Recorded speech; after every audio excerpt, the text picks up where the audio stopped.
అందరికీ నమస్కారం అండి. యూపీఎస్సీ రిజల్ట్స్ వచ్చేసాయి. బట్ కానీ అందరూ కింద కమెంట్స్లో నాకు సాయి శివాని గారి ఎంట్రీ ఇంకా రాలేదేంటండి అని అడగడం జరిగింది. నేను చాలా రోజులుగా ఫాలోఅప్ చేస్తున్నా. ఫైనలీ ఈరోజు మనకు టైం దొరికిందనమాట. మేడం ఇక్కడ ఉన్నారు రైట్ నౌ. ముందైతే వర్క్ వెల్కమ్ చెప్పేద్దాం. సాయి శివాని గారు, thank you so much for your coming అండి, and congratulations to you once again. Thank you ma'am, thank you so much. మీరు అప్పుడే ఇలా అచీవ్ చేసి ఆల్రెడీ ఐఏఎస్ ఆ సీట్లో కూర్చున్నట్టే నాకు మీరు కనిపిస్తున్నారు. మీ బాడీ లాంగ్వేజ్ అలా మారిపోయిందా? ఇలానే ఉంటారా? నార్మల్లీ కూడా ఇలాగే ఉంటారు. బై ద వే నాకు అనిపిస్తుంది అంటే మీరు చాలా సింపుల్ గానే మాట్లాడతారేమోనని. అంతేనా? లేదు మ్యామ్, మీరు క్వశ్చన్స్ వస్తున్న కొద్దీ I will speak more. Perfect. ఒక్కసారి మీ ఫ్యామిలీ గురించి, ఎందుకంటే జనరల్గా నా ఇంటర్వ్యూలని బయోగ్రఫీలా ఉంటాయి, ఒకసారి మీ ఫ్యామిలీ గురించి, నేటివ్ ప్లేస్ గురించి ఒకసారి. మాది నేటివ్ వచ్చి వరంగల్ మ్యామ్. మా ఫాదర్ వాళ్ళ యాన్సిస్టర్స్ అందరు ఇక్కడ వరంగల్లోనే. నేను ఇక్కడే పుట్టాను. బట్ ఫాదర్ ప్రొఫెషన్ రీత్యా మేము ఖమ్మం ట్రాన్స్ఫర్ అయింది. సో నా స్కూలింగ్ మేజర్ పార్ట్ అక్కడే అయిపోయింది. 10th నేను నిర్మల్ హృదయ హై స్కూల్లో కంప్లీట్ చేశాను. సో దాన్ని నాకు 10 GPA వచ్చింది అప్పుడు. సో 10th క్లాస్ మా స్కూల్కి మంచి నేమ్ అండ్ ఫేమ్ ఉంది ఖమ్మంలో. సో దానివల్ల నాకు ఫ్రీ సీట్ ఇచ్చారు ఒక మంచి కాలేజ్లో. ఇంటర్మీడియట్ IIT కోచింగ్ సీట్ వచ్చింది ఫ్రీగా. సో అది ఎన్రోల్ అయిపోయి ఆల్మోస్ట్ 1.5 month ఉన్నాక మా ఫాదర్ నాకు తెలియకుండా ఇట్లా IIITకి అప్లై చేశారు. ఓకే. సో IIITలో నాకు సీట్ వచ్చేసింది. ఓకే. అది PUC plus BTech 6 year integrated course అండి. సో ఇంకా అప్పుడు 6 year ఇంటిగ్రేటెడ్ కోర్స్, ఇది మంచి కాలేజ్ అని చెప్పి మా ఫాదర్ ఆ కాలేజ్ నుంచి వచ్చేసి నేను అక్కడ జాయిన్ అయిపోయాను. సో IIIT ఇడుపులపాయలో మేము 5.5 years అక్కడే ఉన్నాము. లాస్ట్ హాఫ్ ఇయర్ వచ్చి 6 months IIIT ఒంగోలు క్యాంపస్కి మమ్మల్ని షిఫ్ట్ చేశారు. సో అక్కడ నేను electronics and communications BTech complete చేశాను. 2022 మేకి నా గ్రాడ్యుయేషన్ అయిపోయిందండి. ఓకే. సో దాని తర్వాత నుంచి నేను ఇంట్లోనే అనాలిసిస్ చేసి ఎగ్జామ్ ప్రిపరేషన్ స్టార్ట్ చేశాను. కానీ యూపీఎస్సీ సైడ్ రావడానికి ముఖ్య కారణం అంటే ఏం చెప్తారు? ఫస్ట్ ఇంపార్టెంట్ రీజన్ మా ఫాదర్. అవునా? అవునండి. లైక్ చిన్నప్పటి నుంచి కూడా మా ఫాదర్ నాకు చాలా అవేర్నెస్ ఇచ్చేవాళ్ళు అనమాట. అసలు ఆ ఏజ్లో ఎక్స్పెక్ట్ కూడా చేయము. లేచి ప్రైమ్ మినిస్టర్ ఎవరు, గవర్నర్ ఎవరు అని మార్నింగ్ లేచి క్వశ్చన్స్ అడిగేవాళ్ళు. నన్ను కూడా ఎర్లీ మార్నింగ్ లేపేసి. ఎప్పుడు న్యూస్ ఎక్కువ వచ్చేది మా ఇంట్లో, సీరియల్స్ మూవీస్ కంటే న్యూస్ ఛానల్స్ ఎక్కువ ఉండేవి. సో తెలియకుండానే మా ఫాదర్ ఇన్ఫ్లుయెన్స్ ఎక్కువ చేశారు నన్ను. ఇంకా పెరుగుతున్న కొద్దీ నేను కూడా చూసేసరికి ఇట్లా ఆఫీసర్స్ ఎంత మంచి వర్క్ చేస్తారు, ఇప్పటికీ వరంగల్లో చేసిన ఆఫీసర్స్ అందరినీ కూడా గుర్తుపెట్టుకుంటారు వరంగల్ ప్రజలు. సో అంత నేమ్ అండ్ ఫేమ్ తెచ్చుకున్నారు, చాలా మంచి పనులు చేశారు. అలా ఇండైరెక్ట్గా నాకు సివిల్ సర్వీసెస్ ఖచ్చితంగా మనం పర్స్యూ చేయాలి అని అప్పుడు అనిపించింది మ్యామ్. రైట్. కానీ బేసిక్గా ఇంటర్వ్యూలు ఇవ్వడం, ఈ పబ్లిసిటీ ఇదంతా మీకు నచ్చదు అని చెప్పి నాన్నగారు చెప్తూ ఉన్నారు. కానీ తప్పదు కదా ఇప్పుడు, ఎందుకంటే మీ ఇంటర్వ్యూ కోసం ఎదురు చూసేవాళ్ళు ఆస్పిరెంట్స్ చాలామంది ఉంటారు. That is number 1. ఎవరైనా సరే ఏ ఫీల్డ్లో అయినా ఒక ర్యాంక్ సాధించారు అని అంటే వాళ్ళు ఆల్మోస్ట్ సెలబ్రిటీ అన్నట్టే లెక్క.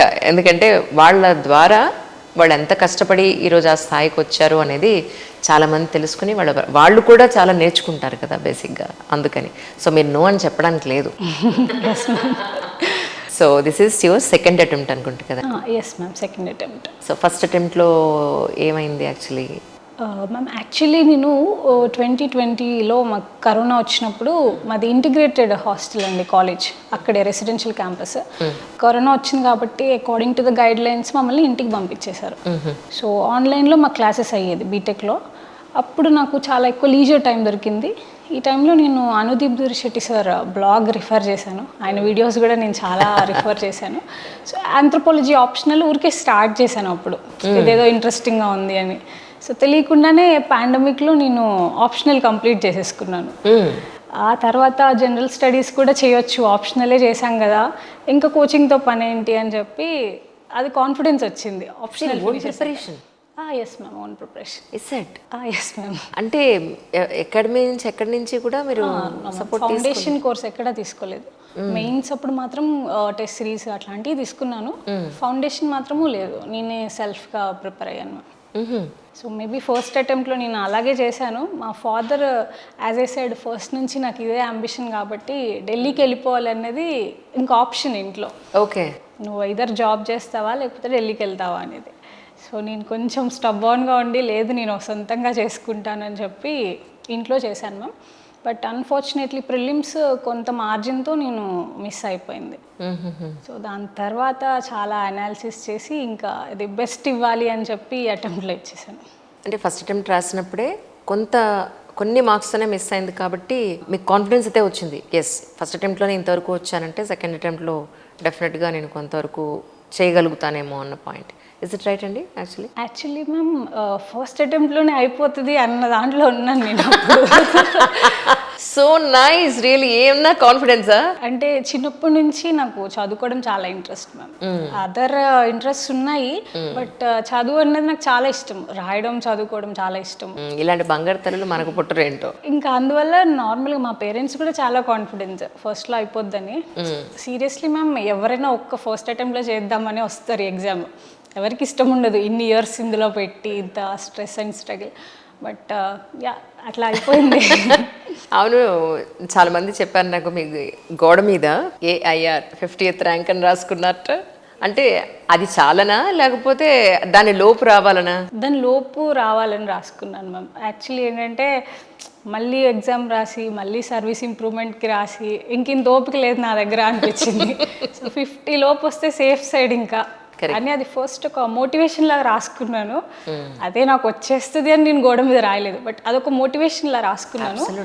అండ్ ప్రాసెస్ అవుతున్న కొద్దీ వచ్చేస్తుందిలే అన్న కాన్ఫిడెన్స్ కూడా వచ్చింది. UPSC జర్నీ స్టార్ట్ చేసిన ప్రతి ఒక్కరూ కూడా ఒక్కొక్క స్టేజ్లో ఒక్కొక్కటి నేర్చుకుంటూ ఉంటారు. ఎట్ ఏ టైం అచీవ్ చేసిన వాళ్ళు లేదా సెకండ్ అటెంప్ట్లో అచీవ్ చేసిన వాళ్ళు, అది కూడా 20 ర్యాంక్ లోపు సాధించిన వాళ్ళు వేళ్ల మీద లెక్క పెట్టచ్చు. ఎస్పెషల్లీ మన తెలుగు వాళ్ళ సంగతి చూస్తే. దీనికి మీరు పెట్టిన ఎఫర్ట్స్ అంటే ఏం చెప్తారు? అంటే మీరు ఎలా చదివారు, ఎలా నోట్స్ ప్రిపేర్ చేసుకున్నారు, ఎవ్రీథింగ్ కొంచెం డీటెయిల్డ్గా. ఫస్ట్లీ మ్యామ్, నేను మిస్టేక్స్ అనలైజ్ చేసుకున్నాను. ప్రిలిమ్స్ రిజల్ట్ వచ్చేసింది 23లో. అది నాకు ఎంత మార్జిన్లో మిస్ అయ్యామనేది మనకు తెలియదు అప్పుడు మార్క్స్ రిలీజ్ చేయరు మనకి. సో ఏదో మిస్టేక్ అయితే అయ్యింది సీరియస్గా అని చెప్పి ఒక 1-2 మంత్స్ నేను ఏది చదవలేదు. సో జస్ట్ అసలు ఎక్కడ పోయింది అని కొంచెం డిసప్పాయింట్మెంట్ కూడా చాలా ఉంది. అసలు ఎగ్జామ్ ఇవ్వాలా అన్న ఆలోచన కూడా వచ్చింది. బట్ మా ఫాదర్ మళ్ళీ నన్ను చాలా ఎంకరేజ్ చేశారు. నేను ఏదైనా జాబ్ టేకప్ చేస్తానని చెప్పినా సరే, లేదు ఈ అటెంప్ట్ స్ట్రాంగ్గా ఇవ్వమని చెప్పి చాలా మోటివేట్ చేశారు. ఇంకా దాంతోనే నేను ఫస్ట్ అనాలిసిస్ చేసుకున్నాను మ్యామ్, ఎక్కడ మిస్టేక్ అవుతుంది అని. సో నేను ఐడెంటిఫై చేసిన మిస్టేక్ ఏంటంటే, ఫస్ట్ అటెంప్ట్లో నేను చాలా రిసోర్సెస్ యూజ్ చేశాను. ఒక సబ్జెక్ట్ తీసుకుంటే దానికి ఎవరైనా కొత్తగా చెప్తే మళ్ళీ అది కూడా చదవడము. సో ఓవర్లోడ్ ఆఫ్ ఇన్ఫర్మేషన్ ఎక్కువ అయిపోయి సమ్వేర్ ఫోకస్ మిస్ అయింది. సో సెకండ్ అటెంప్ట్లో నేను చాలా రిస్ట్రిక్ట్ చేసుకున్నాను సోర్సెస్. మినిమం సోర్సెస్ పెట్టుకున్నాను. నంబర్ ఆఫ్ టైమ్స్ రివైజ్ చేశాను. అండ్ సోషల్ మీడియాలో స్పెషల్లీ నాకు టెలిగ్రామ్ ఒక్కటే ఉంది మ్యామ్. అది కూడా మా మదర్ నంబర్తో నేను టెలిగ్రామ్ అకౌంట్ తెలుసు. ఆ క్వశ్చన్ కూడా ఉంది. బై ద వే, ఒక్కసారి తను అసలు ఫోనే వాడలేదు. సాయి శివాని గారు ఫోన్ వాడలేదు. వాళ్ళ నాన్నగారు వాట్సాప్ వాడారు. అండ్ ఇంకొకటి ఏంటంటే, ఓన్లీ ఫర్ ఇన్ఫర్మేషన్ కోసం మాత్రమే ఒకసారి ఆ ఫోన్ ముట్టుకున్నారే తప్ప తనకంటూ ఒక ఫోన్ అనేది లేదు. I know that. ఆ టెలిగ్రామ్లో కూడా మనం ఏంటంటే ఆస్పిరెంట్స్ వీళ్ళు ఒకటి చెప్తున్నారు, వాళ్ళు ఒకటి చెప్తున్నారు అని చాలా జాయిన్ అయిపోతాం. మనం అవన్నీ చదవము, అవన్నీ రివిజన్ కూడా చెయ్యము. స్క్రీన్ షాట్స్ తీసుకుంటాము అవి. బట్ ఏంటంటే ఇట్స్ టూ మచ్. మనం ఎంత రివైజ్ చేయగలమో అన్నది ఒక కెపాసిటీ ఉంటుంది. సో నేను ఇమీడియట్లీ జాయిన్ అయిన గ్రూప్స్ అన్నీ ఎగ్జిట్ అయిపోయి జస్ట్ 1 or 2 ఎగ్జామ్ సంబంధించి ఎగ్జామ్ లైఫ్ అన్నది సపరేట్ చేసేసుకున్నాను. ఇంకా ఫస్ట్ అటెంప్ట్లో ఎగ్జామ్ ఈజ్ లైఫ్ అనే అప్రోచ్ ఉండేది. సెకండ్ అటెంప్ట్కి వచ్చేటప్పటికి కొంచెం మెచ్యూరిటీ వచ్చింది ఆ ఫెయిల్యూర్ తర్వాత. Exam is exam, life is life. So లైఫ్లో నాకు అదర్ ఇంపార్టెంట్ కమిట్మెంట్స్, నా మెంటల్ హెల్త్ కానీ, పర్సనల్ రిలేషన్స్ కానీ, నాకు ఏవైనా అదర్ ఇంట్రెస్ట్ ఎక్స్ప్లోర్ చేయడము, ఇలాంటివి చేస్తూ ఎగ్జామ్కి డెడికేటెడ్గా. సపోజ్ ప్రిలిమ్ స్టేజ్కి వచ్చేటప్పటికి ప్రీవియస్ ఇయర్ క్వశ్చన్స్ నేను ముందు అనలైజ్ చేసిన విధానం తప్పని నాకు అప్పుడు అర్థమైంది. సో జస్ట్ మనము సాల్వ్ చేసుకుంటూ వెళ్ళిపోతే మనకి అనాలిసిస్ అయిపోయింది అనుకుంటాము. బట్ అలా కాదు, ఏ థీమ్స్ నుంచి క్వశ్చన్స్ ఎక్కువ వస్తున్నాయి అని ప్రతి ఒక్క సబ్జెక్ట్లో ప్రియారిటీ ఏరియాస్ ముందు రాసి పెట్టుకున్నాను. ఆ తర్వాత నేను క్వశ్చన్స్లో కూడా కామన్ ట్రాప్స్ ఎట్లా అడుగుతున్నారు క్వశ్చన్స్, మిస్టేక్స్, ప్రతి ఆప్షన్ ఈ ఆప్షన్ ఎందుకు ఇచ్చారు అని దానికి కూడా కొంత రీసెర్చ్ చేసి షార్ట్ నోట్స్ ప్రిపేర్ చేసుకొని, అండ్ స్టాటిక్ కంటెంట్ని ఎక్కువసార్లు రివైజ్ చేసి, current affairs just limited revisions చేశాను లిమిటెడ్ సోర్సెస్ నుంచి. సో ఇట్లా లిమిట్ చేసుకొని నేను స్టాండర్డ్ సోర్సెస్ ఎక్కువసార్లు రివిజన్ చేసి, అండ్ టెస్ట్ సిరీస్ వెనకాల పరిగెత్తకుండా నేను ఫర్ ఇన్ఫర్మేషన్ మ్యామ్, ప్రిలిమ్స్కి నేను టెస్ట్ సిరీస్ ఎన్రోల్ అవ్వలేదు. ఫస్ట్ అటెంప్ట్లో అయ్యాను, బట్ సెకండ్ అటెంప్ట్లో ఎన్రోల్ అవ్వలేదు. అవునా? అయితే ప్రిలిమ్స్ మీరు టెస్ట్ సిరీసే రాయలేదా? టెస్ట్ సిరీస్ నేను పెయిడ్ టెస్ట్ సిరీస్ రాయలేదు మ్యామ్, మనకి ఫ్రీగా దొరుకుతాయి previous year test series, alright. And అవన్నీ ఇట్స్ లీగల్ ఆల్సో. సో వాటిలో స్టాటిక్ కంటెంట్ మాత్రం నేను అటెంప్ట్ చేసేదాన్ని to test my knowledge. Current affairs విషయానికి వస్తే జస్ట్ లిమిటెడ్గా విజన్ ఐఎస్ మ్యాగజైన్స్ ఉంటాయి మనకి. సో వాళ్ళది నేను జస్ట్ రివిజన్ చేస్తూ కీ పాయింట్స్ నోట్ చేసుకుంటూ షార్ట్ నోట్స్ చేసుకునేదాన్ని. ఈ రకంగా చాలా లిమిటెడ్గా ఫోకస్డ్గా ప్రియారిటీ ఏరియాస్ని రివైజ్ చేస్తూ నేను prelims almost 30 marks above the cut off score చేయగలిగాను ma'am this year. So prelims ప్రిపరేషన్లో ఇట్లాంటి చేంజెస్ తెచ్చుకున్నాను. మెయిన్స్ విషయానికి వస్తే ఆన్సర్ రైటింగ్ చాలా ఫోకస్ చేశాను మ్యామ్. దాంట్లో మనకి ఫస్ట్ నోట్స్ ప్రిపరేషన్, నేను ప్రీవియస్ టాపర్స్ కాపీస్ కానీ నోట్స్ కానీ రిఫర్ చేసి ఒక ఐడియా తెచ్చుకున్నాను. పాయింటర్ ఫార్మాట్లో సిలబస్లో ఉన్న ప్రతి టాపిక్కి ఒక నోట్స్, సో అది పాయింట్స్ ఫార్మాట్లో చేసుకుంటూ దానికి వాల్యూ ఎడిషన్ ఏం రాయాలి, ఎగ్జాంపుల్స్ కానీ కమిటీ రిపోర్ట్స్, గవర్నమెంట్ డేటా, ఇలాంటిదంతా ఒక A4 సైజ్ పేపర్స్లో ఒక 2-3 షీట్స్లో నేను డేటా మొత్తం రాసుకుని ఎవ్రీ 2-3 డేస్కి ఒకసారి నేను రివైజ్ చేస్తూ మెయిన్స్కి మాత్రం ఒక టెస్ట్ సిరీస్ తీసుకున్నాను. సో ఇట్లా కొన్ని చేంజెస్ చేసి స్ట్రక్చర్డ్ వేలో ప్లాన్ చేసుకుంటూ వెళ్ళిపోయాను. కానీ చాలామంది ఈ పెయిడ్ టెస్ట్ సిరీస్కి పే చేస్తారు, వాళ్ళు ప్రిపేర్ అయినా అవ్వకపోయినా ఫస్ట్ ఎగ్జామ్ రాసేస్తారు. నేను అదే అంటాను, ఇప్పుడు మీరు అన్నారు ఏంటంటే మీరు టెస్ట్ సిరీస్ పెద్దగా ఏం రాయలేదు, ఎక్కడైతే ఫ్రీ వాళ్ళు పెట్టున్నారో ప్రీవియస్ పేపర్స్వి రాశాను అని అన్నారు. అది కూడా చూస్ చేసుకోవడం కొంచెం కష్టం కదా, మనకి చాలా అకాడమీస్ చాలా ఫ్రీ ఎగ్జామ్స్ మనకి పెడుతూ ఉంటారు. అది చూసింగ్లో మీరు ఎలా సెగ్రిగేట్ చేసుకోగలిగారు, ఎలా చూస్ చేసుకోగలిగారు అంటే ఏం చెప్తారు? ఎస్ మ్యామ్, మీరు అన్నట్టు ఇప్పుడు ఇన్స్టిట్యూట్స్ చాలా ఎక్కువ అయిపోయినాయి, మనకి ఏది ప్రాపర్గా అని అది మనం సెలెక్ట్ చేసుకోవడానికి కష్టం అవుతుంది. Correct. So vision IAS test series నాకు స్టాండర్డ్గా అనిపించాయి మ్యామ్. నేను అంటే మెనీ ఇన్స్టిట్యూట్స్ బాగా ఇస్తాయి టెస్ట్, బట్ నేను స్టార్టింగ్ నుంచి నేను విజన్ వాళ్ళది ఫాలో అయ్యేదాన్ని. సో వాళ్ళది 24 నా ఎగ్జామ్ అంటే నేను 23 పేపర్స్ ప్రాక్టీస్ చేశాను. సో ఇవన్నీ నాకు ఆన్లైన్లో టెలిగ్రామ్ ఛానల్స్లో ఫ్రీగా దొరికాయి. నేను OMR పేపర్స్ కొనుక్కొచ్చుకునేదాన్ని. సో ఆ పేపర్స్లో నేనే 2 hours టైం ఫ్రేమ్లో క్వశ్చన్ పేపర్ ఫోన్లో ఓపెన్ చేసుకొని నేను రాసేదాన్ని. సో ఆ తర్వాత నేనే ఎవాల్యుయేట్ చేసుకొని జస్ట్ వెనకాల ఆ పేపర్ OMR పేపర్ వెనకాల ఏ మిస్టేక్స్ పోయినాయి నాకు క్వశ్చన్స్, దాని నుంచి నాకు ఎక్స్ట్రా ఇన్ఫర్మేషన్ ఏముంది అని నోట్ చేసుకుని దాన్ని రివైజ్ చేస్తుండేదాన్ని. Assessment. Yes ma'am, assessment. So test series approach అన్నది కొంచెం చేంజ్ అవ్వాలి, బికాజ్ మనము టెస్ట్ పెట్టేసి అక్కడితో వదిలేస్తాము, బట్ దానివల్ల మనకి అవుట్పుట్ పెద్దగా ఉండదు. ఎక్కడ పోయింది అని అనాలిసిస్ చేసుకొని దాన్ని మనము ఒక short notes, always short notes prepare చేసుకుంటే మనకి రివిజన్ కూడా హ్యాండీగా ఉంటుంది. సో అలా ప్రిలిమ్స్ అప్రోచ్. రైట్. అంటే especially notes preparation, answer writing అనేది ఎవరిని మీరు ఎక్కువ మిమ్మల్ని ఇంప్రెస్ చేసిన పాయింట్ అంటే మీరు ఎలా ప్రజెంటేషన్ ఇచ్చారు? చాలామంది డయాగ్రామ్స్ వేస్తేనే అంటారు, సైడ్ హెడ్డింగ్స్ ఖచ్చితంగా పెట్టాలంటారు, రకరకాలుగా ఉంటుంది కదా, మీరు ఎలా ప్రజెంట్ చేశారు యాక్చువల్లీ? మ్యామ్, నేను ప్రిపేర్ అవుతున్నప్పుడు 4 ఇంపార్టెంట్ పాయింట్స్ అబ్జర్వ్ చేశాను మెయిన్స్ కోసము. So the first one is the content. Decent basic amount of content మనకి ఎవ్రీ టాపిక్ గురించి తెలియాలి.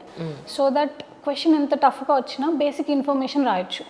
సో క్వశ్చన్ టఫ్ ఉంది అని అంటే ఎక్కువ మంది వదిలిపెట్టే ఛాన్స్ ఉంది, బట్ ఆ టైంలో కూడా మీరు జస్ట్ బేసిక్ పాయింట్స్ రాస్తే అదర్స్ కంటే కొంత ఎడ్జ్ ఉంటుంది. Anyways they are leaving the question, మీరు ఆ క్వశ్చన్ బేసిక్ కంటెంట్ రాసినా will get some marks.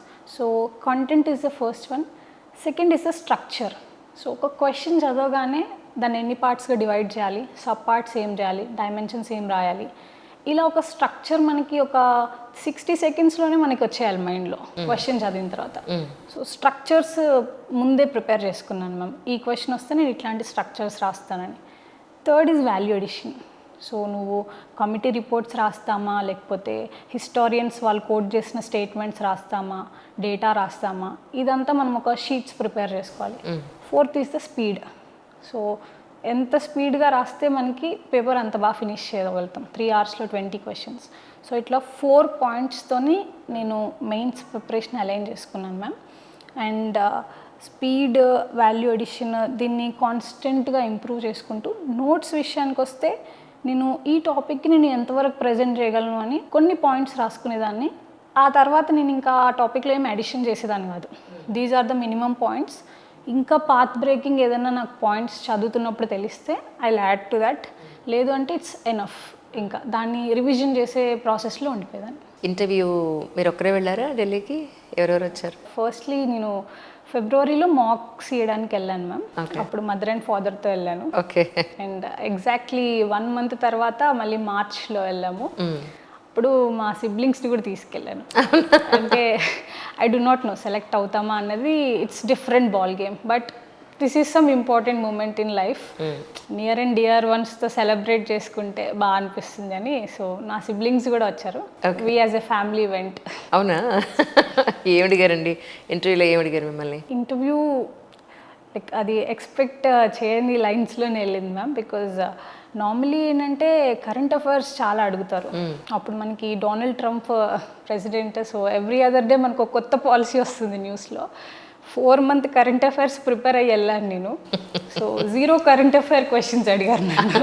Completely నా డాఫ్ ఎంట్రీస్లో ఏమున్నాయో అవి అసలు కంప్లీట్గా అడిగారు. సో నేను ఎప్పుడో చిన్నప్పుడు భగవద్గీత శ్లోకాలు చెప్పాను అని అంటే దాని గురించి ప్యానెల్లో ఉన్న అందరూ కూడా 2 క్వశ్చన్స్ అడిగారు. ఓ మై గాడ్. సో 9th క్లాస్లో జరిగిన ఇన్సిడెంట్ గురించి ఒక ఆల్మోస్ట్ 1/4 ఇంటర్వ్యూ ప్రాసెస్ అయిపోయింది. Okay. And other than that స్కూల్లో కానీ కాలేజ్లో కానీ నేను ఇనిషియేటివ్స్ తీసుకున్నవి ఎంట్రీ చేశాను మ్యామ్. సో వాటి గురించి కూడా క్వశ్చన్స్ అడిగారు. It was completely like knowing your self. నీ గురించి చెప్పు అన్నట్టు ఒక చైన్ ఆఫ్ క్వశ్చన్స్ అలా అడగడం జరిగింది మ్యామ్. సైన్స్ ఫేర్ కండక్ట్ చేశాను నేను స్కూల్లో ఉన్నప్పుడు. నేను లీడ్ తీసుకున్నాను. యాన్యువల్ డే సెలబ్రేషన్స్ కూడా లీడ్ తీసుకున్నాను. సో కాలేజ్కి వచ్చేటప్పటికి డిజిటల్ లిటరసీ ప్రోగ్రామ్ అని జూనియర్స్కి మేము టీచ్ చేసాము. సో ఇట్లా నేను ఇనిషియేటివ్గా తీసుకున్న ప్రతి ఒక్క సెగ్మెంట్ గురించి నన్ను తరోగా క్వశ్చన్స్ అడిగారు. మార్క్స్ వచ్చేసాయండి? యాక్చువల్లీ వచ్చేసి వచ్చాయి. ఒకసారి అంటే ఎందులో మీకు ఎక్కువ వచ్చింది? అంటే 11th ర్యాంక్ రావడానికి ఏది ఎక్కువ సహకరించింది యాక్చువల్లీ మీకు? Actually ma'am mains is the bed rock. మనకి మెయిన్స్ మార్క్సే మనకి ప్రిఫర్డ్ ర్యాంక్ వచ్చేలాగా చేస్తాయి. సో మెయిన్స్ వచ్చి 826 వచ్చాయి మ్యామ్. బా, ఓ మై గాడ్, ఎక్సలెంట్ అసలు. Oh my God. Optional also decent 280 optional వచ్చేసాయి. Right. So remaining subjects also good. Interview వచ్చి 201 వచ్చింది. కానీ ఫస్ట్ అటెంప్ట్లోనే వచ్చేస్తుంది అని అనుకునే వాళ్ళు చాలా తక్కువ మంది, టు బి ఫ్రాంక్. ఈసారి ఇలా చూద్దాం, నెక్స్ట్ ఇయర్ ఇంకొంచెం నేర్చుకుంటాం అని చాలా స్లో లెర్నింగ్ ప్రాసెస్లో ఉంటారు చాలా మంది. బట్ మీరు మాత్రం ఒక్క అటెంప్ట్ తీసుకున్నారు, ఛాన్స్ అంతే. To be frank. అంటే నార్మలీ కూడా డిసిప్లిన్డ్ క్యాండిడేట్ మ్యామ్. నేను డిసిప్లిన్ అండ్ హార్డ్ వర్క్. మీరు ఇప్పుడు ఒక వర్క్ ఉందంటే I put my heart and soul to it. నేను చేస్తాను కంపల్సరీ. సో అది నాకు తెలుసు కాబట్టి నేను అంత ఎఫర్ట్ పెట్టినా రాలేదేంటి అని డిసప్పాయింట్మెంట్ వచ్చింది ఫస్ట్ అటెంప్ట్. కాన్ఫిడెన్స్ కూడా అందుకే ఉండేది ఫస్ట్ అటెంప్ట్లో అయిపోతుంది అని. బట్ ఆ తర్వాత అర్థమైంది ఏంటంటే లైఫ్లో అన్సర్టనిటీస్ లాట్. సో మనం ఎంత ఎఫర్ట్స్ పెట్టినా కొన్ని ఫ్యాక్టర్స్ మన చేతిలో ఉండవు. అంటే మీ ఉద్దేశం ప్రకారం ఫస్ట్ అటెంప్ట్లో రాకపోవడానికి రీజన్ ఏమై ఉండొచ్చు? ప్రాపర్గా నాకు గైడెన్స్ కూడా లేదు అని అనిపించింది మ్యామ్. నేను ప్రిపేర్ అయితే అవుతున్నాను, బట్ ప్రిలిమ్స్కి ఈ సబ్జెక్ట్లో ఈ టాపిక్స్ ఇంపార్టెంట్, ఫస్ట్ ఇవి చదవాలి, అండ్ ఈ సబ్జెక్ట్స్ ఎక్కువ కాన్సన్ట్రేట్ చేయాలి, స్టాటిక్ ఎక్కువ చదవాలి, కరెంట్ అఫైర్స్ వద్దు, ఇట్లాంటివి నాకు మిస్టేక్స్ అయితే కానీ అర్థం అవ్వలేదు. ఒక సీనియర్ కానీ ఎవరైనా ఉండుంటే ఇవి అని చెప్తే మనము అట్లా వెళ్ళిపోతాము. సో నాకు అట్లాంటిదేం లేదు. మా ఫ్యామిలీలో అసలు ఎగ్జామ్ గురించే తెలియదు ఎవరికి. అన్లైక్ మా పేరెంట్స్కి నా వల్ల తెలిసింది, బట్ ఎక్స్టెండెడ్ ఫ్యామిలీ వరకు కూడా ఎగ్జామ్ గురించి డ్రీమ్ చేసిన వాళ్ళు కూడా లేరు. So it was all on me. ఎవరిని అడిగేది లేదు, చేసేది లేదు. మిస్టేక్స్ చేసి అనాలిసిస్ చేసుకొని సో అట్లా వచ్చాను. కానీ సెకండ్ అటెంప్ట్ అప్పుడు ఎవరు మీకు మీకు అడ్వైజ్ ఎవరు చేస్తారు, లేదా మెంటరింగ్ అది ఎవరైనా తీసుకున్నారా? అక్కడ తీసుకోలేదా? మ్యామ్ యాక్చువల్లీ మెంటర్షిప్ అంటే పర్సనల్ మెంటర్షిప్ నడుస్తుంది ఇప్పుడు మార్కెట్లో, బట్ నేను పర్సనల్ మెంటర్షిప్ తీసుకోలేదు. ప్రిలిమ్స్కి వచ్చేటప్పటికి అప్పుడే ఒక ఢిల్లీ బేస్డ్ అండర్స్టాండ్ యూపీఎస్సీ అని ఒక కమ్యూనిటీ స్టార్ట్ అయింది టెలిగ్రామ్లో. వాళ్ళు ఏంటంటే ఇట్లా చాలా అటెంప్ట్స్ ఇచ్చి ఉన్న సీనియర్స్ వాళ్ళు కమ్యూనిటీ లాగా చేసి ఆస్పిరెంట్స్కి హెల్ప్ చేశారు. సో అట్లా వాళ్ళు ప్రిలిమ్స్కి ఫ్రీ గైడెన్స్ ఇచ్చారు అప్పుడు ఒక టెలిగ్రామ్ గ్రూప్లో. డైలీ బేస్డ్ టార్గెట్స్ అప్రోచ్ చెప్తూ ఉండేవాళ్ళు. సో అట్లా నేను ప్రిలిమ్స్కి వాళ్ళు యూస్ చేసుకున్నాను. మెయిన్స్కి వచ్చేటప్పటికి మినిమల్ అమౌంట్తోని వాళ్ళు గైడెన్స్ ప్రోగ్రామ్ స్టార్ట్ చేశారు. సో నేను mains guidance almost 80% I give contribution, like వాళ్ళ కాంట్రిబ్యూషన్ అనే చెప్తాను. సో స్టార్టింగ్ ఫ్రమ్ ఎస్ఏ నుంచి GS4 వరకు ఎవ్రీ పేపర్ చాలా గైడ్ చేశారు. సో సత్యం జైన్ సార్ ఇప్పుడు వాళ్ళది ఒక ఇన్స్టిట్యూషన్ లాగా ఫామ్ అయ్యారు.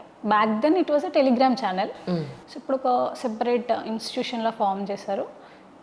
నాకు చాలా హెల్ప్ అయింది మా మెయిన్స్ ప్రిపరేషన్లో. అంటే అది కూడా మీరు పెయిడ్ చేసుకోలేదు అనుకుంటా, అది కూడా free content. Prelims was free ma'am, mains చాలా nominal, under 5,000 they gave the guidance. చాలామంది చాలా టైంతో పాటు చాలా ఎమోషన్స్తో పాటు చాలా డబ్బు కూడా ఖర్చు పెట్టేస్తారు యూపీఎస్సీకి.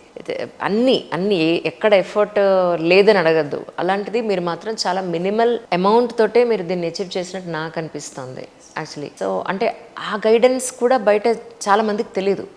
మీకు ఆ థాట్ ప్రాసెస్ ఎలా వచ్చింది, నాకు ఇది చాలు, ఇంతకు మించి నాకు అక్కర్లేదు అని మీకు ఎలా తెలిసింది అనేది నా పాయింట్. మేబీ మేము ఆ ఫెయిల్యూర్ తర్వాత నా పర్స్పెక్టివ్ మారిపోయింది. అప్పటి వరకు I was wanting more and more.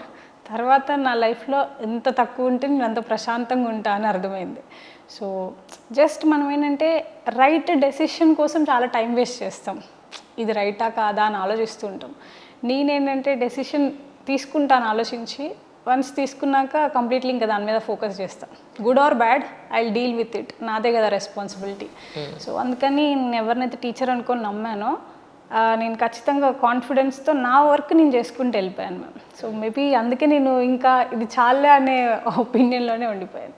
ఎన్ని అవర్స్ చదివారు డేకి? చాలామంది చాలా రకాలుగా చెప్తారు. నైట్ బర్డా మీరు, లేకపోతే ఎర్లీ మార్నింగ్ లేచే అలవాటు? Early bird. అవునా? కాలేజ్లో ఉన్నంత వరకు life style different, night bird లాగా. బట్ మా ఇంట్లో చిన్నప్పటి నుంచి very different. Apart from other house holds 9:30 అయిందంటే లైట్స్ ఆఫ్ చేసి పడుకోవాలి మా ఇంట్లో. సో అలా అలవాటు అయిపోయి నాకు ఎర్లీ మార్నింగ్స్ చాలా ప్రొడక్టివ్గా అనిపిస్తుంది. 5 AM నా వేకప్ టైం ఉండేది.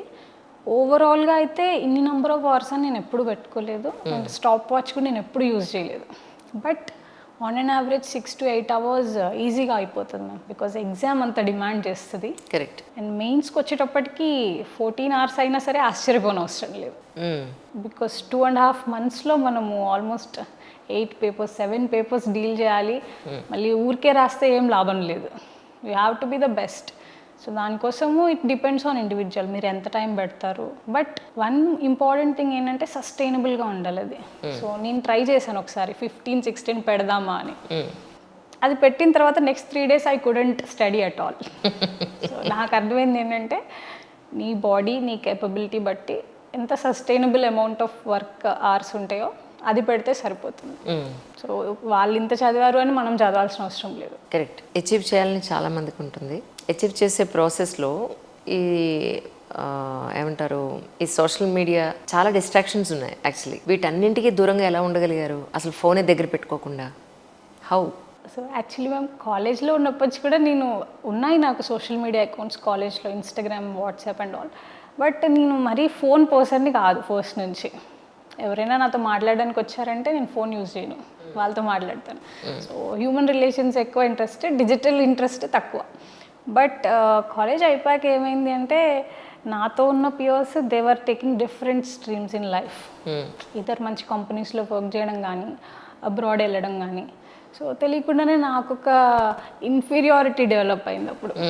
సో ఇప్పుడు వాళ్ళ గురించి తెలిస్తే కదా నేను ఫీల్ అవుతున్నా, తెలియకపోతే నాకేంటి అని చెప్పేసి సైలెంట్గా ఒక్కొక్కటి అన్నీ తీసేసాను. ఫస్ట్ వాట్సాప్తో స్టార్ట్ చేసి ఇన్స్టాగ్రామ్, వాట్సాప్, తర్వాత ఫోన్ నెంబర్ కూడా తీసేసా. బికాస్ కాలేజ్లో ఉన్నప్పుడు రోజు నేను అమ్మ వాళ్ళతో ఫోన్ చేయడానికి మాట్లాడేదాన్ని. కరెక్ట్. ఇంట్లోనే అందరూ ఉన్నప్పుడు ఇంక నేను ఎవరికి ఫోన్ చేయాలి రెగ్యులర్లీ? ఇలాంటి బంగారు తల్లులు అందరికీ దొరకరు, no doubt about it. Actually ఈరోజు ఫోన్లు వాడకుండా డిజిటల్ మీడియాకి దూరంగా ఉంటూ హ్యూమన్ రిలేషన్స్కి నేను చాలా దగ్గరగా ఉంటానని ఫ్రమ్ ద బిగినింగ్ నుంచి చక్కగా చదువుకుని ఎంతో పద్ధతిగా ఉన్న పిల్లలు దొరకడం ఆ తల్లిదండ్రుల అదృష్టం అంటాను నేనైతే. Parents are really so blessed అండి, అన్డౌటెడ్లీ. రిజల్ట్స్ వచ్చిన రోజు ఏం జరిగింది ఒకసారి మా కోసం? నేను నార్మల్గా ఎక్స్పెక్ట్ చేసింది ఏంటంటే ఎప్పుడు నా రూమ్లో నేను ఒక్కదాన్నే ఉంటాను మ్యామ్. నేను చూసుకొనే చెప్తాను మమ్మీ వాళ్ళకి, అదే ఎక్స్పెక్ట్ చేశాను, హ్యాపీగా ఉన్నా. ఆ రోజు రిజల్ట్ వస్తేనే అర్థమైంది.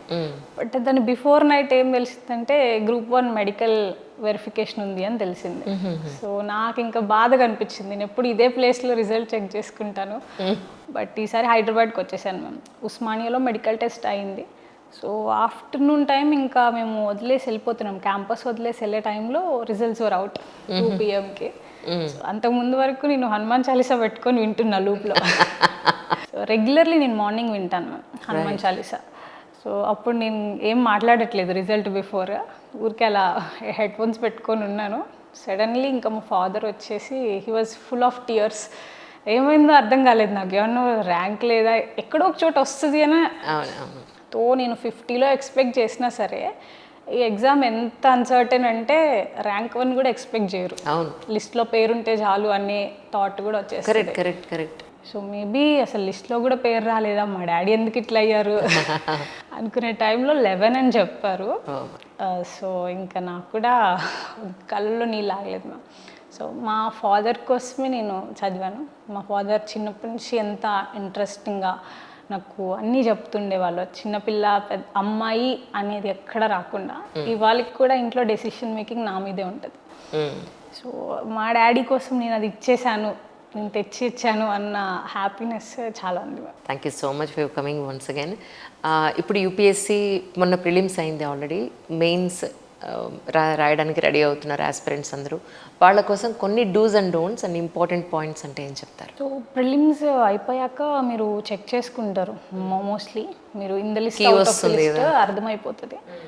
ఎనీ స్కోప్ ఆఫ్ మీరు మెయిన్స్కి స్కోప్ ఉంది అని తెలిస్తే you should start right away.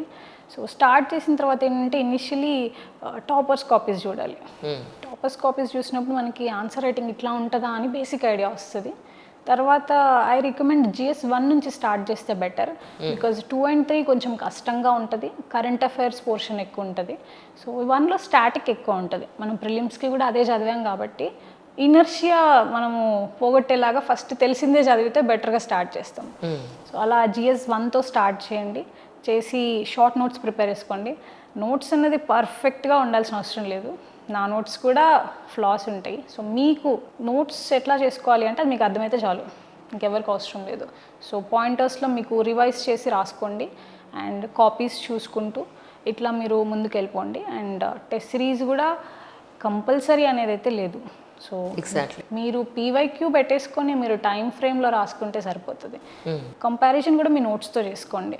నా నోట్స్లో ఉన్న పాయింటర్స్ నేను డిమాండ్ తగ్గట్టు రాసానా లేదా, సో అట్లా చెక్ చేసుకుంటూ డోంట్స్ విషయానికి వచ్చేటప్పటికి డిస్కరేజ్ అస్సలు అవ్వద్దు.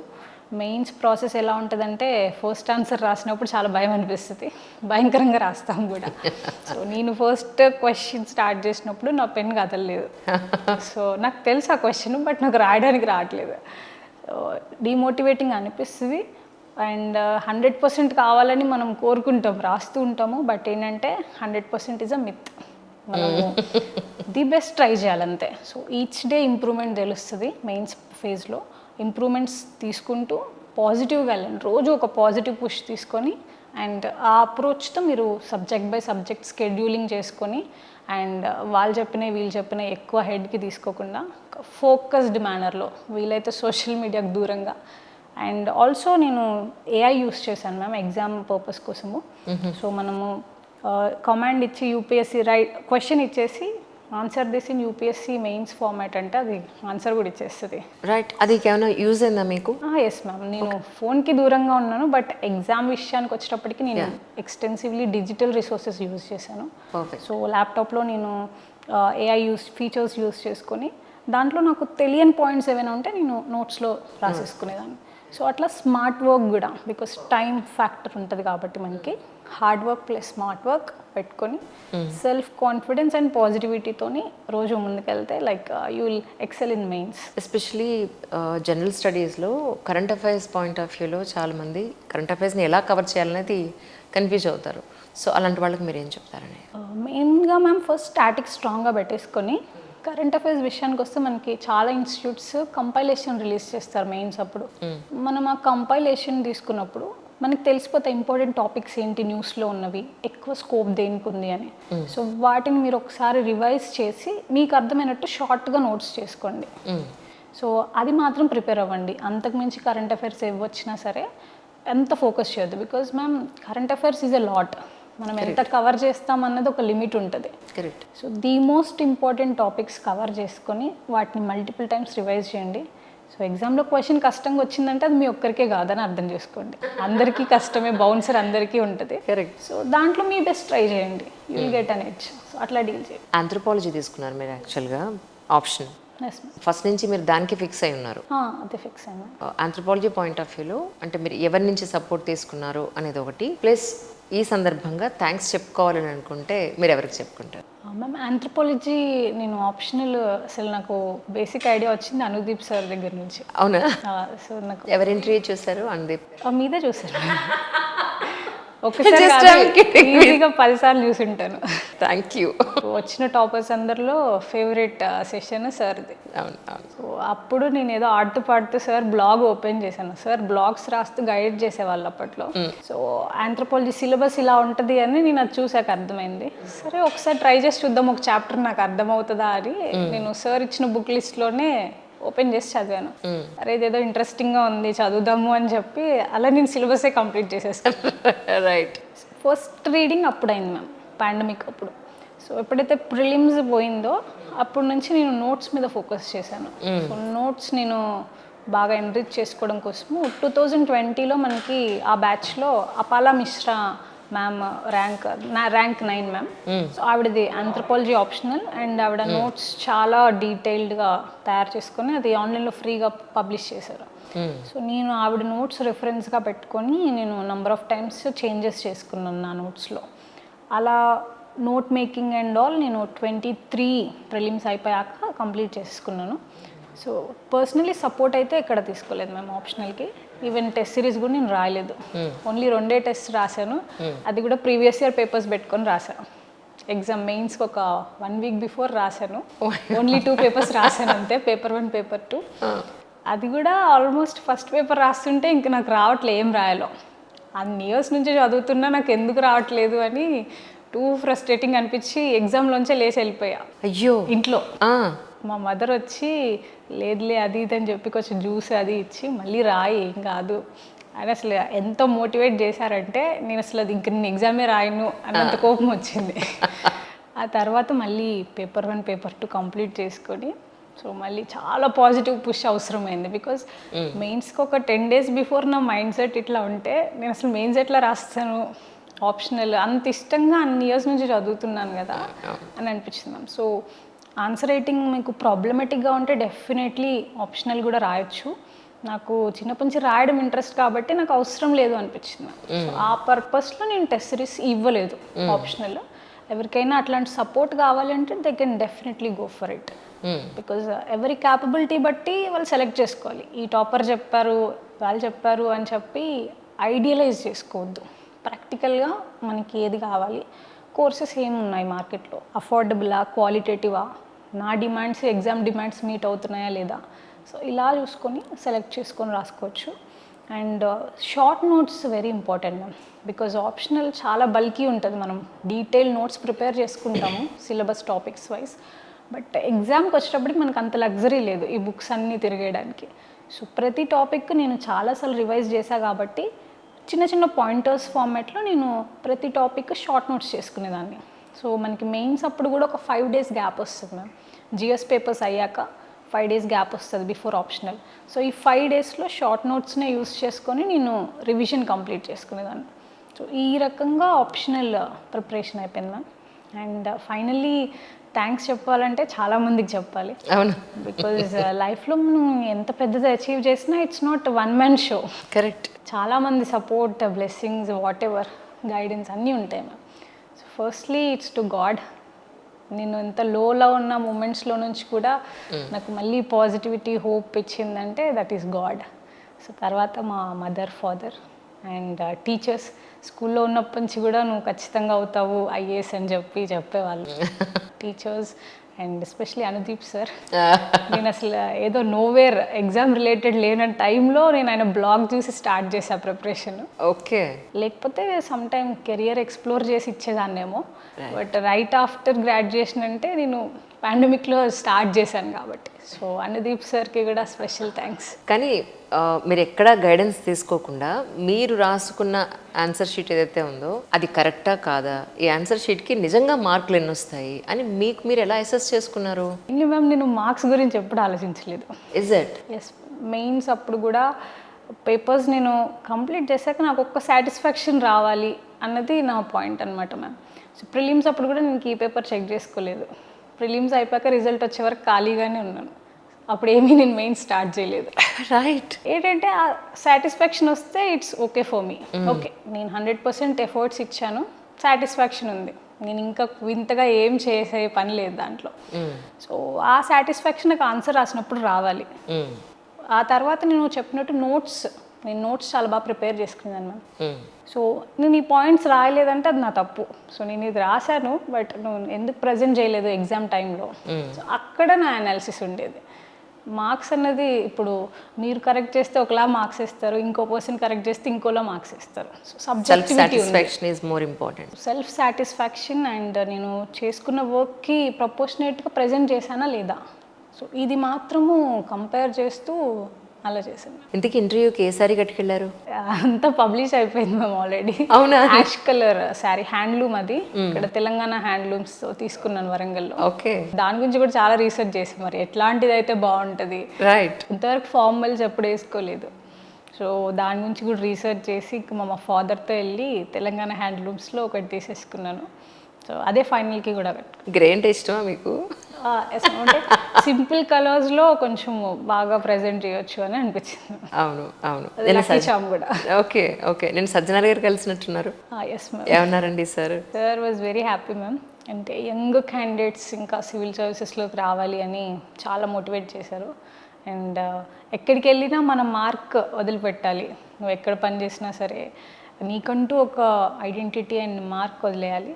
అండ్ తెలంగాణ క్యాడర్ వచ్చే ఛాన్స్ ఉంది కాబట్టి లోకల్స్ మీరు ఎంత చేయగలరు మీ స్టేట్ కోసం అన్నది ప్రూవ్ చేయాలి అని చెప్పి చాలా మోటివేట్ చేశారు. కానీ పర్టికులర్గా అంటే మీకు ఒక ఎయిమ్ వైపు మీ ప్రతి అడుగు నడిచింది. నేనైతే ఖచ్చితంగా ఐఏఎస్ అయితే ఈ పనులు నేను ఖచ్చితంగా చేయాలి అన్నవి ఏమైనా ఉన్నాయండి? బ్రాడ్గా అయితే ఉమెన్ ఎంపవర్మెంట్ గురించి మంచి మంచి థాట్స్ అవి ఉన్నాయి మ్యామ్. లైక్ మనము ఇప్పుడు డిజిటల్ రెవల్యూషన్ వచ్చాక మనము ఒక నార్మల్ మహిళ కూడా she can establish some business, తను రన్ చేసుకోగలుగుతుంది, పిల్లలకి చదువు కానీ న్యూట్రిషియస్ ఫుడ్. సో ఇట్లాంటివన్నీ కొంత టెక్నాలజీతో తీసుకురాగలుగుతుంది. అట్లాంటిది ఇంకా రూరల్ ఏరియాస్లో ఎక్కువ ఇంప్రూవ్ చేయాలి. అండ్ తెలంగాణలో కూడా చూసుకుంటే విమెన్లో అనీమియా ఎక్కువ వస్తుంది. సో ఓవరాల్ ఇండియా కూడా ఇదే పరిస్థితి. సో హెల్త్ అండ్ ఉమెన్ సంబంధించి నేను బాగా వర్క్ చేయాలనుకుంటున్నా. అలాగే ఆంథ్రోపాలజీ చదువుతున్నప్పుడు ట్రైబల్ ప్రాబ్లమ్స్ అనేవి బాగా అర్థమయ్యాయి. సో ట్రైబల్ డెవలప్మెంట్ కూడా చేసే స్కోప్ వస్తే నా సర్వీస్ టైంలో, so I would be very happy and చాలా మంచి చేంజెస్ తీసుకురావాలి అనుకుంటున్నాను. సూపర్. ఇంతకీ అనుదీప్ గారికి మెసేజ్ పెట్టారా నేను అచీవ్ చేస్తానని? అంటే ఇప్పుడు ఊరికే ఈ ఇయర్ వచ్చిన ర్యాంకర్ నాకే ఇన్ని వేల డిఎమ్స్ వచ్చినప్పుడు సార్కి ఎన్నో వస్తూ ఉంటాయి. ట్రూ. సో మళ్ళీ నేను ఒక న్యూసెన్స్ లాగా మెసేజ్ పట్టద్దు అనుకొని సో పర్సనలీ మీట్ అయితే definitely I want to thank sir. Message అయితే పెట్టలేదు, but I hope I will meet him soon. That's so nice really. Sai Swani గారి పేరెంట్స్ ఇద్దరు ఇక్కడే ఉన్నారు. సో వారిని కూడా పలకరిద్దాం. ఎందుకంటే పిల్లలు పుట్టినప్పుడు వాళ్ళు ఆరోగ్యంగా పుడితే ఒక ఆనందం అంతవరకే తప్ప వాళ్ళు నిజమైన ప్రయోజకులు అయినప్పుడే తల్లిదండ్రులకు ఎంతో సంతోషం అనిపిస్తుంది. అందులో ఇలాంటి బంగారు తల్లులు పట్టాన ఇద్దరికి దొరకరు కాబట్టి వాళ్ళిద్దరిని కూడా పిలిచేద్దాం. Thank you so much darling, really thank you so much. As a women, as a mother, really so proud of you. మీలాంటి పిల్లలు ప్రతి ఒక్కరికి కావాలని ఒక ఆశ ఉంటుందన్నమాట. అందులో నేను కూడా ఒకదాన్ని. So nice of you really and we wish you all success. ఎక్కడైతే మీకు పోస్టింగ్ ఇస్తారో వాళ్ళు చాలా అదృష్టవంతులు. ఇంత కామ్ గోయింగ్ లేడీ వాళ్ళకి జిల్లా కలెక్టర్ అయితే డెఫినెట్గా వాళ్ళందరూ కూడా మా కలెక్టర్ గారికి చెప్తే కాస్త మాకు కూడా పనులు అవుతాయి. Thank you so much for you coming once again. Thank you. Thank you so much. Raju గారు నమస్కారం అండి. నమస్తే. సాయి శివాని గారు అచీవ్ చేసినప్పటి నుంచి నేను మీతోనే టచ్లో ఉన్నాను. ఎంత ఆశ్చర్యం అనిపించింది అంటే ఇప్పుడు తనతో ఇంటర్వ్యూ అయిన తర్వాత మా పేరెంట్స్ ప్రోద్బలం అండి. చిన్నప్పటి నుంచి కూడా కరెంట్ అఫైర్స్ పాయింట్ ఆఫ్ వ్యూలో పేపర్ చదవడం కానీ లేదంటే ఇంట్లో న్యూసే ఎక్కువ నడిచేది సీరియల్స్ సినిమాల కన్నా అని చెప్పని. మీరు యాక్చువల్లీ మీ గురించి చెప్పండి. యాక్చువల్లీ మీ నేటివ్ ప్లేస్ ఏమిటి, అలాగే మీరు ఏం చేస్తూ ఉంటారు? మాది వరంగల్ జిల్లా అండి. వరంగల్ జిల్లాలో Perakawada, near by Warangal railway station. Okay. నేను ఒక మెడికల్ రిప్రజెంటేటివ్ మేడం. రైట్. రీత్యా నేను ఖమ్మంలో 10 years ఉన్నా మేడం. అందుకనే మా పాపల ఎడ్యుకేషన్ కూడా అక్కడే జరిగింది. సాయి శివాని, తర్వాత సూర్య సెకండ్ రెండో పాప, సాయి శివాదిత్య బాబు, ముగ్గురు అక్కడే జరిగిందండి. నాకు జనరల్గా చిన్నప్పటి నుంచి మా నాన్న గవర్నమెంట్ టీచర్ అండి, హిందీ పండిట్. మా నాన్నగారి పేరు సూర్యనారాయణ. ఓకే. ఇతను తను లేరు ఇప్పుడు, కీర్తి శేషులు. అది నాకు హిందీ అంటే నాకు చాలా ఇష్టం. మా నాన్న హిందీ పండిట్ కాబట్టి అట్లా అయిన తర్వాత నాకు చిన్నప్పటి నుంచే, ఇప్పుడు మా నాన్నగారి పేరు తీసి ఎందుకు తీశానంటే, నేను చిన్నప్పటి 3rd class నుంచే న్యూస్ పేపర్ చదివేవాడిని. ఓకే. 3rd class నుంచే. మా నాన్న చాలా సంతోషపడేవాడు. అట్లా నాకు కంటిన్యూ ప్రాసెస్ అయింది. అది లైబ్రరీకి వెళ్ళేవాడిని నేను. వరంగల్ చౌరస్తాలో ఒక లైబ్రరీ ఉండేది, గోల్డ్ షాప్స్ దగ్గర. చిన్నగా ఉన్నా కూడా నేను అక్కడికి వెళ్ళేది. ఓకే. అట్లా జరిగిందండి నాకు. కానీ ఈ కాలంలో ఒకళ్ళిద్దరికన్నా ఎక్కువ కనట్లేదు. మీరు ముగ్గురు ఎందుకు అనుకున్నారు? ముగ్గురిని ఎందుకు కన్నానంటే, జనరల్గా ఎవరైనా ఒక పాప బాబు కావాలనుకుంటారండి. కరెక్ట్. ఫస్ట్ పాప అయింది, ఓకే. రెండోసారి కూడా పాప అయింది, కానీ బాబు కావాలి అనేది ఓకే అనేది ఒక చిన్న వెల్తీ ఉండే. Right right. అమరు అనుకుంటారు కదా వారసుడు. అదే బాబు పుట్టినా కూడా పాప కావాలనుకుంటాం. అది అంతే కామన్, అది ఎవరైనా అనుకున్నారు, హ్యూమన్ బీయింగ్ కదండి. అట్లా అని చెప్పి నేను పాపలను చిన్న చూపు ఎన్నడూ చూడలేదండి. నాకు బాబు కంటే కూడా ఇంకా వాళ్ళకే ఎక్కువ ప్రాధాన్యత ఇచ్చేవాడిని నేను. కానీ ఆడపిల్లల తల్లిదండ్రులు బయటకు వెళ్ళి చదివించాలన్నా, ఒక ఏజ్ తర్వాత చదివించాలన్నా, అమ్మో ఇంతకన్నా చదివితే మళ్ళీ అబ్బాయిని తీసుకురావడం కష్టం అవుతుందని భయపడే తల్లిదండ్రులు కూడా ఉన్నారు. అలాంటి వాళ్ళకి మీరు ఏం చెప్తారు? వాళ్ళకైతే సెల్ఫ్గా వాళ్ళకు కూడా ధైర్యం ఇవ్వాలి. కానీ మాత్రం నేను ధైర్యం ఇవ్వడం కాదు, కానీ వాళ్ళ వెన్నంటే ఉండేవాడిని అండి నేను. నా కోసం ఎన్ని అవకాశాలు వచ్చినా కూడా నేను వదిలేసుకొని పిల్లలని స్కూల్ నుంచి ఇంటికి, ఇంటి నుంచి స్కూల్కు అలా కంప్లీట్ వాళ్ళకు కంటికి రెప్పలా అయితే చూసుకునేవాడిని అండి నేను. కానీ అలాంటి బంగారు తల్లులు అంత ఈజీగా పుట్టరండి. మీరు ఏ జన్మలో చేసుకున్న పుణ్యమో నాకు తెలియదు కానీ, ఎందుకంటే ఈ రోజుల్లో ఫ్రెండ్స్ అని, ఫ్యాషన్స్ అని, లేదంటే పార్టీలని, ఇలా రకరకాలుగా డిస్ట్రాక్షన్స్ చాలా ఉన్నాయి వాళ్ళకి. ఇవి ఏవీ లేకుండా ఫోన్ కూడా వద్దు నాకు, చిన్నప్పటి నుంచి కూడా చదవడం రాయడం ఇదే ఒక ధ్యాసలా పెట్టుకుని, ఒక ఎయిమ్ పెట్టుకుని ఈరోజు 2nd attempt యూపీఎస్సీ అచీవ్ చేయడం అంటే అసలు సామాన్యమైన విషయం కాదు. కానీ అంటే దీనికి పేరెంట్స్ ఇంటి ఎన్విరాన్మెంట్ మాత్రమే కాకుండా పిల్లల్లో కూడా ఉండాలి కదా. ఇప్పుడు సపోజ్ మనం ఒక డబుల్ బెడ్రూమ్ ఇంట్లోనో సింగిల్ బెడ్రూమ్ ఇంట్లోనో మనం ఉంటున్నాం అనుకుందాం కాసేపు, మా ఫ్రెండ్స్ వాళ్ళందరూ అలా ఉంటున్నారు, అలా లేము అని పేరెంట్స్కి వాల్యూ ఇవ్వని పిల్లల్ని నేను చూశాను.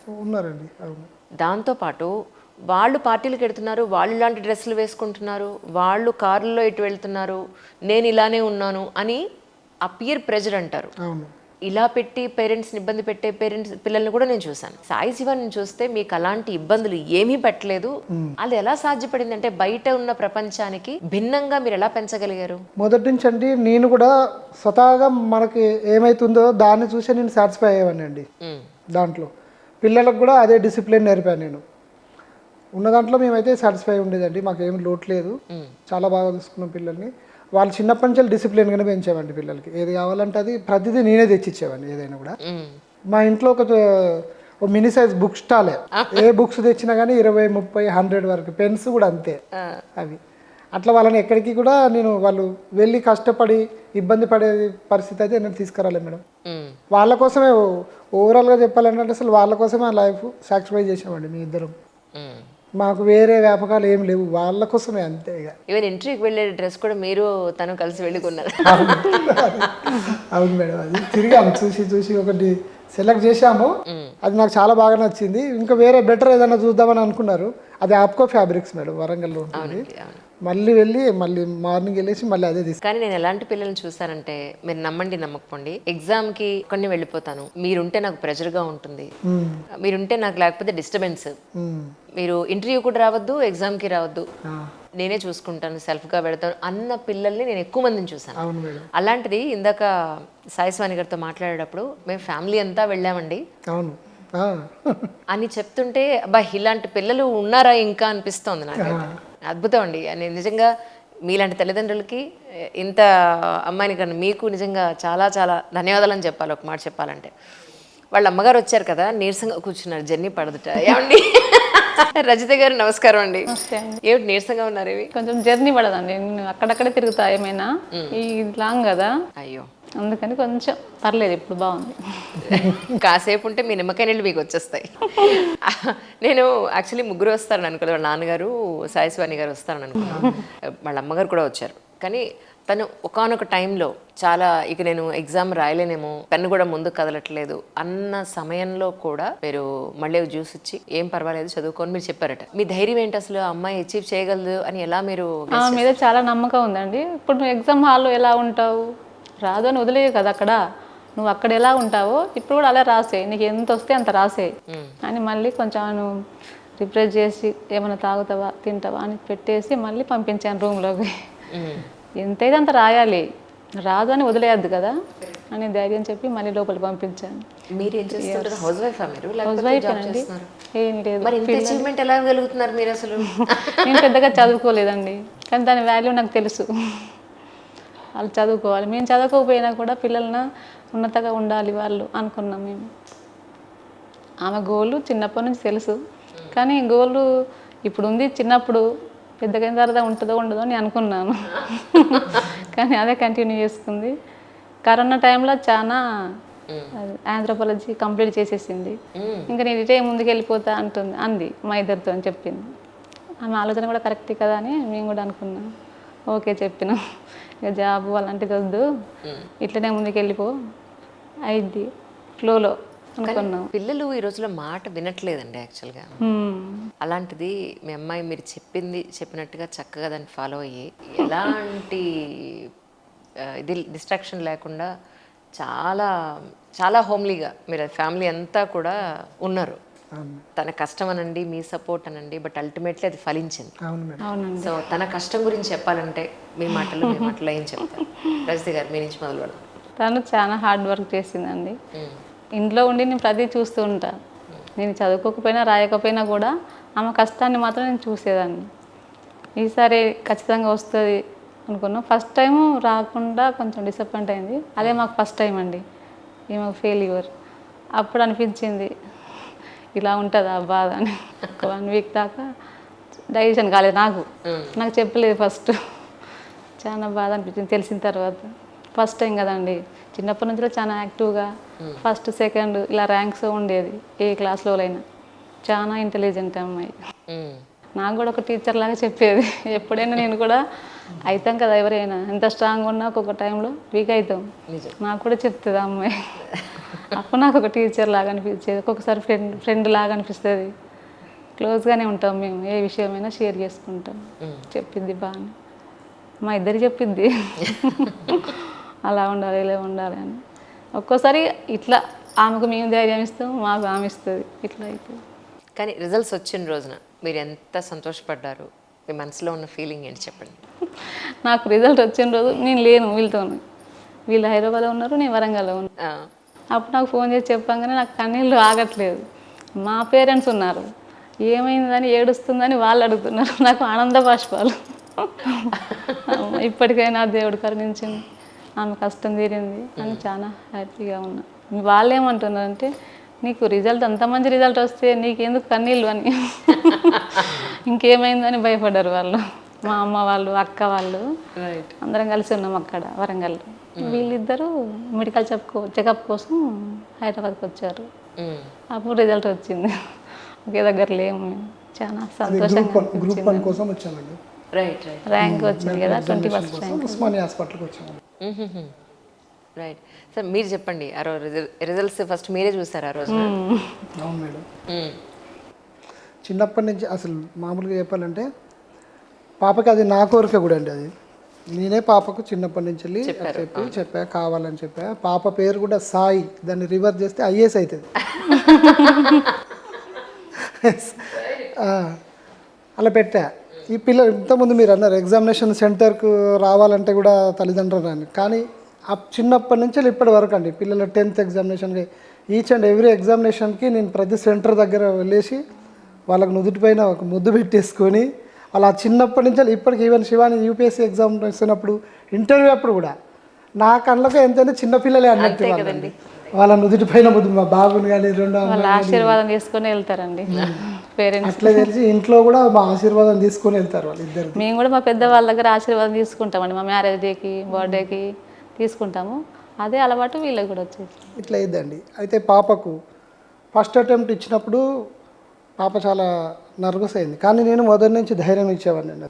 స్టార్టింగ్లో మన గోల్ అది, నీకు ఎంతవరకనే వెళ్తాను నేను, అవసరమైతే 2-3 ప్లాట్లు ఉన్నాయండి నావి, అవి అమ్మేసి అయినా అవసరమైతే నా జాబ్ వదిలేసి ఇద్దరు పిల్లలని హాస్టల్లో వేసి నీకు సెక్యూర్ ఉండాలి, ముఖ్యంగా నీకు సెక్యూర్ కావాలని కోరుకుంటా కాబట్టి మా మమ్మీ నేను ఇద్దరం వచ్చేసి ఢిల్లీలో ఉండాము, ఒక ఇల్లు తీసేసుకొని ఉండాము అక్కడ అని చెప్పాను మేడం ఆమెకు. అది ఎన్ని అటెంప్ట్లైనా ఈ బిడ్డ అని నేను చెప్పా, అధైర్యపడద్దని. ఒకనొక టైంలో ఈమె కూడా ఏంటంటే జాబ్ చేయాలి అని అంటే నేను చాలా చికాకు పడి కోపడేదాన్ని. మరి ఎంచుకున్నది ఒక గొప్ప లక్ష్యం, దాని ముందు ఈ చిన్నవి పెడుతున్నారు, అసలు వద్దు, తన మనసులో కూడా అట్లా నిర్వీర్యం చేసేట్టు నువ్వు అట్లా మాట్లాడొద్దు అన్నప్పటి నుంచి ఈమె తర్వాత అనలేదు. ఇక అప్పుడు అంటే ఎంతైనా పెడతాను. బంధువులు కూడా కొంతమంది ఏంటంటే అసలు ఆడపిల్ల కదా అంత పెట్టి చదివించడం ఏంటి, వేరే వాళ్ళు 3rd అటెంప్ట్ 4th 5th మీరు పెట్టగలరా అంటే నేను కొట్టిపడేసా.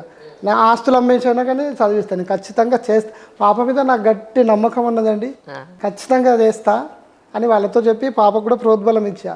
అద్భుతం. ఈ క్రమంలో పాప ఈ రాసేటప్పుడు చాలా ఇబ్బంది పడుతుంది మేడం. అసలు తను రాస్తూ ఉంటే ఇక్కడ బోన్ పైకి లేచింది మేడం, బోన్ పైకి లేచేది.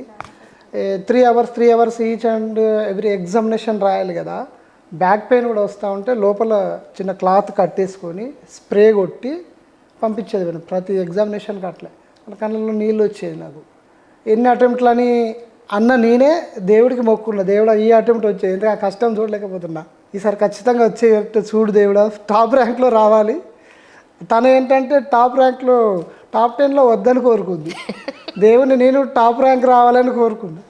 ఆమె 50లో రావాలని కోరుకుంది, ఆమెది కాదు నాది కాదు, దేవుడు 11 ర్యాంక్ ఇచ్చాడు, టాప్ ర్యాంక్ అది. మళ్ళీ దేవుడు మొక్కుకున్న దేవుడిని ఇట్లాగే ప్రతిసారి ఏంటంటే నేను మొక్కుకుంటే దేవుడు చేసినట్టే నాకు అనిపిస్తుంది, చేస్తున్నాడు కూడా.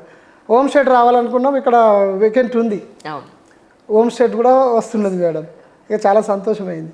ఈ గ్రూప్ 1 వచ్చినప్పుడు కూడా తన మీద నాకు గట్టి నమ్మకం కాబట్టి ఆమెకు వచ్చిన నాకు ఎగ్జైట్మెంట్ ఏం లేదు. మా రిలేషన్ వాళ్ళు కొంతమంది తమ్ముళ్ళు కూడా, అన్న ఏందన్నా అసలు నువ్వు ఇంత ఎగ్జైట్మెంట్ అవ్వట్లే అంటే, మా బిడ్డ అయితే నాకు గట్టి నమ్మకం ఉన్నది, ఖచ్చితంగా అయితే వాళ్ళకి ముందు రోజే చెప్పా. గ్రూప్ 1 రిజల్ట్ రోజు క్రికెట్ మ్యాచ్ చూస్తుంటే వాళ్ళకు చెప్పా ఆ రోజు, నేను రేపు వస్తుంది కదా ఖచ్చితంగా టాప్ ర్యాంక్ అయితే వస్తుంది అని. 25th ర్యాంక్ వచ్చింది మేడం, జోనల్లో 11th ర్యాంక్ వచ్చింది. ఇప్పుడు ఈ ప్రాసెస్లో మేము హైదరాబాద్కి వెళ్ళినప్పుడు ఆ రోజు రిజల్ట్ ముందు రోజు వచ్చేది యూపీఎస్సీ, ఆ రోజు రాకుండా ఈ మెడికల్ ఎగ్జామినేషన్ రోజు వచ్చింది మేడం. అక్కడ కంప్లీట్ అయింది, మేము రిటర్న్ అవుదాం అనుకుంటున్నాం. అట్లా వాష్రూమ్ వెళ్దామని వెళ్తున్నా, వరంగల్ నుంచి ఒక ఫ్రెండ్ చేశాడు, అతను చేసి అన్న కంగ్రాట్స్ అన్న మీ పాపకు 11th ర్యాంక్ వచ్చిందంటే, నేను జోన్లో 11th ఉంది కదా మేడం, జోన్ 1 మాది, జోన్ 1 జోన్ 2 ఉంటుంది కదా గ్రూప్ 1, అదనుకున్నా సరేలే అన్న అది కదా మన గ్రూప్ 1 కదా, అది పాత విషయం కదా, అదే ప్రాసెస్ లీడ్ కాదన్న, టీవీలో వస్తుంది యూపీఎస్సీ రిజల్ట్స్ వచ్చాయి, మీ పాప all over India AIR 11th rank వచ్చింది అని చెప్పేప్పటికీ నాకు ఆనంద బాష్పాలు ఆగలేదు. నేను వెంటనే వచ్చేసి నా బిడ్డను హగ్ చేసుకుని ఏడ్చా. అక్కడ మిగతా వాళ్ళు వచ్చారు, ఆస్పిరెంట్స్ వాళ్ళ పేరెంట్స్, వాళ్ళు కూడా మాతోటి పార్టిసిపేట్ అయ్యారు, చాలా ఏడ్చా మేడం. అది దేవుడికి ఫైనల్గా దేవుడికి కృతజ్ఞతలు చెప్పుకున్నారు. చాలా అదృష్టవంతులు. Yes madam. పిల్లలు ఆరోగ్యంగా పుట్టడం ఒక ఎత్తు, వాళ్ళు అచీవ్ చేసి పద్ధతిగా ఉండడం ఇంకొక ఎత్తు ఈ రోజుల్లో. ఇప్పుడు 1.5-2 years ట్రైనింగ్కి వెళ్ళిపోతారు తను. మేడం నెక్స్ట్ ఏంటి చెప్పండి. నా ఇంటర్వ్యూలో అందరూ ఈ క్వశ్చన్ ఉంటుంది ఖచ్చితంగా. అంటే పాప కోసం మేడం మీరు అనేది, అది ఇప్పుడు కాదండి. అంతేనా? నాకు వేరే వాళ్ళు కూడా చాలా మంది మ్యారేజ్ ప్రపోజల్స్ వస్తాయి ఇప్పుడు మీకు. వస్తున్నాయి కానీ ఇప్పుడు కాదు. పాప ఇంత కష్టపడి గోల్ రీచ్ అయింది మేడం. కరెక్ట్. ఇప్పుడే పెళ్లి చేస్తే కనుక ఆ లైఫ్ ఏం ఆస్వాదిస్తుంది మేడం ఆమె. కరెక్ట్. ఐఏఎస్గా ఆమె లైఫ్ని ఆమె ఆస్వాదించాలి, తను కోరినప్పుడే మేము, అంతే. ఆమె మీద బలవంతం పెట్టేది అయితే లేదు మేడం. ఎవరు వచ్చి ఎంతమంది ఏం చెప్పినా కానీ బలవంతం పెట్టేది లేదు మేడం. శభాష్, ఇలా ఉండాలి పేరెంట్స్ అంటే. మా ఈ యాక్చువల్లీ సొసైటీ నుంచి చాలా ప్రెజర్ ఉంటుంది. అవును మేడం, ఉంది కూడా ఇప్పుడు. అదే అంటున్నా. చేసేయండి ప్రెజర్ ఉంటుంది. ఇలాంటి తల్లిదండ్రులు దొరకడం సాయి శివాని గారు అదృష్టం, సాయి శివాని గారు లాంటి బంగారు తల్లి దొరకడం వీరు అదృష్టం. కరెక్ట్, నో డౌట్ అందులో. చాలా సంతోషం అండి ఇద్దరిని కలవడం, చాలా చాలా సంతోషం. థ్యాంక్ యూ అండి.